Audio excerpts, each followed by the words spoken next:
शिलाई में हाटी समुदाय की खुमली आयोजित। खुमली में पहुंचे दर्जन पंचायतों के सैकड़ों लोग। लंबे समय से गिरिपार क्षेत्र का हाटी समुदाय क्षेत्र जनजातीय क्षेत्र घोषित करने की मांग कर रहा है। दशकों के बाद लोगों की मांग पूरी तो हुई है, लेकिन फिर अब अदालत में मामला विचाराधीन हो गया है। दूसरी ओर गिरिपार क्षेत्र के जनजातीय क्षेत्र घोषित करने की मांग को लेकर क्षेत्र से कांग्रेस सरकार में मंत्री हर्षवर्धन चौहान पर राजनीति करने के आरोप भी लगाए जा रहे हैं। केंद्रीय हाटी समिति के पदाधिकारियों ने क्षेत्र से कांग्रेस विधायक और प्रदेश सरकार में मंत्री हर्षवर्धन चौहान पर निशाना साधा है। हाटी समुदाय की विशेष बैठक गिरिपार के शिलाई में हुई।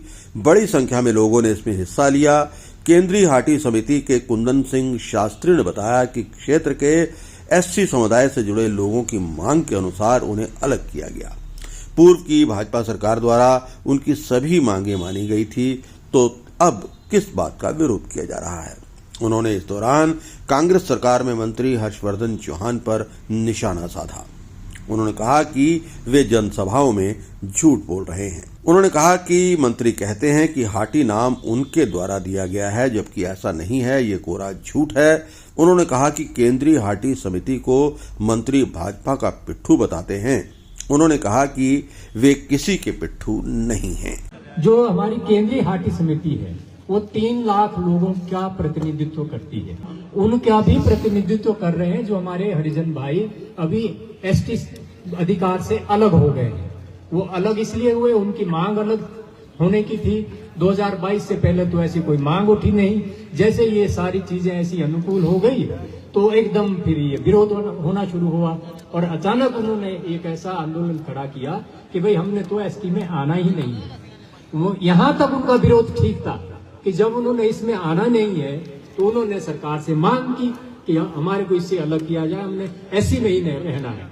और पिछली सरकार ने भी इतनी समझदारी दिखाई कि उनको हिमाचल प्रदेश के मंत्रिमंडल से प्रस्ताव पास करके पहले ही यहाँ से प्रपोजल दोबारा भेजी कि एससी समुदाय को इससे अलग कर दिया जाए।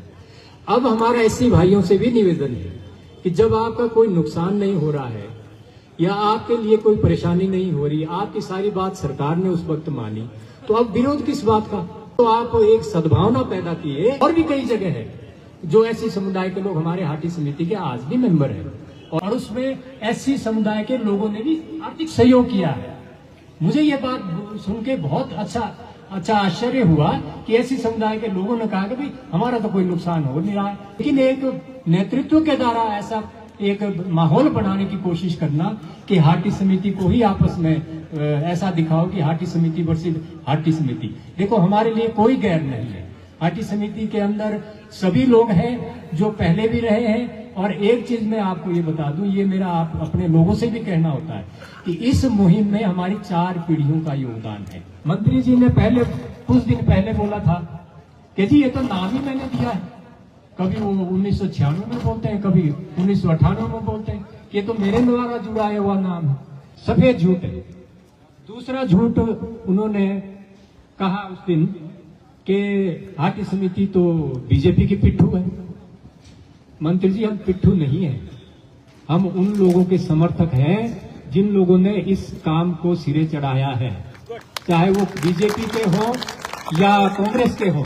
जिन्होंने इसको सिरे चढ़ाया है उनका नाम मन से भी ना लेंगे, 1000 बार लेंगे नाम, उनका गुणगान भी करेंगे, उनका नाम भी लेंगे और लोगों को भी कहेंगे कि इस एहसान को अपने जीते जी जरूर चुकाएं।